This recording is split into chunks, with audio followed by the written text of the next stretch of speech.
Hello everyone, today's lecture of anatomy and the topic about blood circulation. Blood circulation depend on the course of blood circulation can be classified. ਜਿਹੜਾ blood circulation ਹੈ classify ਕੀਤਾ ਜਾਂਦਾ 4 parts ਦੇ ਵਿੱਚ systemic circulation, pulmonary circulation, coronary circulation ਤੇ portal circulation. Systemic circulation ਕੀ ਹੈ? It is a circulation involving blood supply to all part of the body expect lungs. ਇਹਨਾਂ ਦੀ ਕੀ ਹੈ ਕਿ ਜਿਹੜੀ ਇਹ ਕੀ ਕਰਦਾ ਹੈ ਕਿ ਜਿਹੜੀ ਸਰਕੂਲੇਸ਼ਨ ਕਰਦਾ ਇਨਵੋਲਵਿੰਗ ਕਰਦਾ all parts of the body ਦੇ ਆਲ ਪਾਰਟਸ ਨੂੰ ਸਪਲਾਈ ਕਰਦਾ ਵਾ। This circulation start from aorta, ਇਹ ਆਰਟਰਾ ਤੋਂ ਸਟਾਰਟ ਹੁੰਦਾ ਅਤੇ it break up into small arteries and finally end up in capillaries. ਇਹ ਕੈਪਲਰੀਜ਼ ਦੇ ਵਿੱਚ ਇਹਦਾ ਐਂਡ ਹੁੰਦਾ ਹੈ। Then the capillaries unite to form venules ਵਿੱਚ join up ultimately to form two large venous trunks, namely superior venous cave and inferior venous cave। ਇਹਦੇ ਵਿੱਚ 2 venous caves ਕਾਵਾ ਹੁੰਦੇ ਆ, superior ਤੇ inferior। then ਕੀ ਹੈ ਜਿਹੜਾ pulmonary circulation ਆ ਉਹ ਕਿ it is a part of circulation involving the purification of the blood into lungs। ਇਹ ਜਿਹੜੀ ਕੀ ਕਰਦਾ blood ਦੀ purification ਕਰਦਾ lungs ਦੇ ਵਿੱਚ। then impure venous blood is pumped by the right ventricle। ਜਿਹੜਾ impure venous blood ਹੁੰਦਾ ਉਹਨੂੰ pumped ਕੀਤਾ ਜਾਂਦਾ by ਦੇ ਕਿਹਦੇ ਦੁਆਰਾ? right ventricle ਦੇ ਦੁਆਰਾ। ਤੇ ਜਿਹੜਾ pulmonary artery carries ਕਰਦਾ blood to the lung where it is oxygenated ਜਾਂ ਪਿਓਰੀਫਾਈ। ਇਹ ਕੀ ਕਰਦਾ ਹੈ? ਇਹ ਪਲਮਨਰੀ ਆਰਟਰੀਜ਼ ਹੁੰਦਾ ਹੈ ਜਿਹੜਾ ਕੈਰੀ ਕਰਦਾ ਬਲੱਡ ਨੂੰ ਲੰਗਸ ਦੇ ਦੁਆਰਾ, ਜਿੱਥੇ ਕੀ ਹੁੰਦਾ ਪਿਓਰੀਫਾਈ ਹੁੰਦਾ। 4 ਪਲਮਨਰੀ ਵੇਨਸ ਹੁੰਦੀਆਂ ਕੈਰੀ ਕਰਦੀਆਂ ਪਿਓਰੀਫਾਈ ਬਲੱਡ ਨੂੰ ਲੰਗਸ ਦੇ ਦੁਆਰਾ। ਦਿਸ ਵੇਨਸ ਓਪਨ ਇਨ ਦਾ ਲੈਫਟ ਆਰਟਰੀਅਮ। ਇਹ ਲੈਫਟ ਆਰਟਰੀਅਮ ਦੇ ਵਿੱਚ ਇਹ ਜਿਹੜਾ ਵੇਨਸ ਹੈ ਓਪਨ ਹੁੰਦੇ ਆ। ਦੈਨ ਕੋਰਨਰੀ ਸਰਕੂਲੇਸ਼ਨ, ਇਹ ਕੀ ਸਰਕੂਲੇਸ਼ਨ ਹੈ ਇਨਵੋਲਵ ਕਰਦਾ blood supply to the heart. ਇਹ ਹਾਰਟ ਨੂੰ ਸਪਲਾਈ ਕਰਦਾ ਬਲੱਡ ਦੀ। The right and left coronary arteries arises from ascending aorta. ਇਹ ਰਾਈਟ ਤੇ ਲੈਫਟ ਕੋਰਨਰੀ ਨੂੰ ਰਾਈਜ਼ ਕਰਦਾ ਤਾਂ supply blood to the heart. ਅਤੇ ਕੀ ਕਰਦੇ ਆ ਬਲੱਡ ਨੂੰ ਬਲੱਡ ਦੀ ਸਪਲਾਈ ਕਰਦੇ ਆ ਕਿਹਨੂੰ? ਹਾਰਟ ਨੂੰ।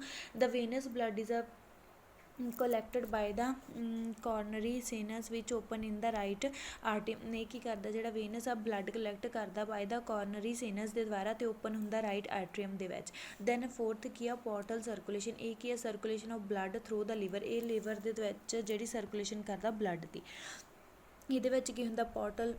ਪੋਰਟਲ ਵੇਨ ਇਹ ਕੈਰੀ ਕਰਦੇ ਆ ਬਲੱਡ ਨੂੰ that has circulated in a stomach, intestine and pancreas to liver। ਇਹਦੇ ਵਿੱਚ ਜਿਹੜਾ ਬਲੱਡ ਆ ਸਰਕੂਲੇਟ ਕਰਦਾ ਸਟਮਕ ਤੋਂ, ਇੰਟੈਸਟਾਈਨ ਤੋਂ ਤੇ ਪੈਨਕ੍ਰੀਆਸ ਤੋਂ, ਦੈਨ ਲੀਵਰ ਦੇ ਵਿੱਚ। The portal vein divide into capillaries ਦੇ ਵਿੱਚ ਡਿਵਾਈਡ ਕੀਤਾ ਜਾਂਦਾ ਹੈ। ਤੇ this capillaries join with the capillary of the hepatic artery. ਇਹ ਜਿਹੜੀ ਕੈਪਲਰੀਜ਼ ਹੈ ਜੁਆਇਨ ਕੀਤੀਆਂ ਜਾਂਦੀਆਂ with the capillary of a hepatic artery। The venous blood of the liver is collected by the hepatic vein which join with the inferior vena cava। ਇਹ ਜਿਹੜੀ veins ਆ blood of liver the collected ਕੀਤੀ ਜਾਂਦੀ ਆ bye ਦਾ ਹੈਪਟਿਕ veins ਦੇ ਦੁਆਰਾ ਤੇ join ਕੀਤੀ ਜਾਂਦੀ ਇਨਫੀਰੀਅਰ ਵੇਨਾ ਕਾਵਾ ਦੇ। Then function of the heart act as a pump. ਜਿਹੜਾ ਹਾਰਟ ਆ ਉਹਦੇ ਫੰਕਸ਼ਨ ਕੀ ਆ? Heart act as a pump. ਇਹ ਪੰਪ ਦੀ ਤਰ੍ਹਾਂ ਐਕਟ ਕਰਦਾ ਹੈ। Then it maintain a constant circulation of blood through the body. ਇਹ ਮੇਨਟੇਨ ਕਰਦਾ constant circulation of a blood throughout the body. Maintain ਕੀ ਕਰਦਾ? Constant circulation of a blood throughout the body. It is achieved as follow. then the superior vena cava and inferior vena cava bring venous blood from various parts of the body to the heart। ਇਹ ਜਿਹੜੀ superior vena cava ਤੇ inferior vena ਕਾਵਾ ਉਹ ਬਰਿੰਗ ਕਰਦੀਆਂ veins blood from various parts of the body ਦੇ to heart ਦੇ ਵਿੱਚ। Then ਜਿਹੜਾ veins blood ਉਹ ਫਿਲਸ ਕਰਦਾ ਦਾ ਰਾਈਟ ਐਟਰੀਅਮ। ਤੇ ਜਿਹੜਾ ਵੇਨਸ ਬਲੱਡ ਉਹ ਫਿਲਸ ਕਰਦਾ ਰਾਈਟ ਆਰਟਰੀਅਮ ਨੂੰ। when it is a full the right atrium contracts sending blood to the right ventricle। ਜਿਹੜਾ right atrium ਆ ਉਹ ਕੀ ਕਰਦਾ? blood send ਕਰਦਾ ਕਿਹਦਾ? right ventricle ਨੂੰ। ਜਿਹੜਾ ਨਾ ਉਹਦਾ ਰਾਈਟ ਵੈਂਟਰੀਕਲ ਕੰਟਰੈਕਟਸ ਆ ਉਹ ਕੀ ਕਰਦਾ? Send blood to the lungs through pulmonary trunk. ਇਹ ਕੀ ਕਰਦਾ? ਬਲੱਡ ਨੂੰ ਸੈਂਡ ਕਰਦਾ ਲੰਗਸ ਦੇ ਵਿੱਚ ਕਿਹਦੇ ਦੁਆਰਾ? ਪਲਮਨਰੀ ਟਰੰਕਸ ਦੇ ਦੁਆਰਾ। ਦੈਨ ਬਲੱਡ 4th ਪੁਆਇੰਟ ਕੀ ਆ? ਜਿਹੜਾ ਬਲੱਡ ਆ ਗੈਟਸ ਆਕਸੀਜਨੇਟਡ ਹੁੰਦਾ ਇਨਟੂ ਲੰਗਸ ਦੇ ਵਿੱਚ। ਜਿਹੜਾ ਬਲੱਡ ਆ ਉਹ ਆਕਸੀਜਨੇਟਡ ਹੁੰਦਾ ਲੰਗਸ ਦੇ ਵਿੱਚ। The oxygenated blood is carried by the pulmonary veins to the left atrium। ਜਿਹੜਾ oxygenated blood ਆ ਉਹ ਕੈਰੀ ਕੀਤਾ ਜਾਂਦਾ pulmonary veins to the left atrium ਦੇ ਦੁਆਰਾ। ਜਿਹੜਾ ਲੈਫਟ ਐਟਰੀਅਮ ਕੰਟਰੈਕਟ ਕਰਦਾ ਤੇ ਸੈਂਡ ਕਰਦਾ blood to the left ventricles ਨੂੰ। ਦੈਨ ਸਿਕਸਥ ਕੀ ਆ ਜਿਹੜਾ ਲੈਫਟ ਵੈਂਟਰੀਕਲ ਕੰਟਰੈਕਟਸ ਆ ਉਹ ਸੈਂਡ ਕਰਦਾ ਬਲੱਡ ਇਨਟੂ ਆਰਟਰਾ ਦੇ ਵਿੱਚ ਅਤੇ ਬਲੱਡ ਸਰਕੂਲੇਸ਼ਨ ਹੁੰਦੀ ਆ ਥਰੂ ਦਾ ਬੋਡੀ ਦੇ ਦੁਆਰਾ। ਦੈਨ ਹੈਗਾ ਕਾਰਡੀਅਕ ਸਾਈਕਲ। ਇਹਦੇ ਵਿੱਚ ਕੀ ਹੁੰਦਾ function of heart is to maintain to constant circulation of a blood throughout the body. ਇਹ ਜਿਹੜਾ ਫੰਕਸ਼ਨ ਆਫ ਹਾਰਟ ਆ ਉਹ ਮੇਨਟੇਨ ਕਰਦਾ constant circulation of a blood throughout the body. This is achieved by rhythmic contraction of the muscles.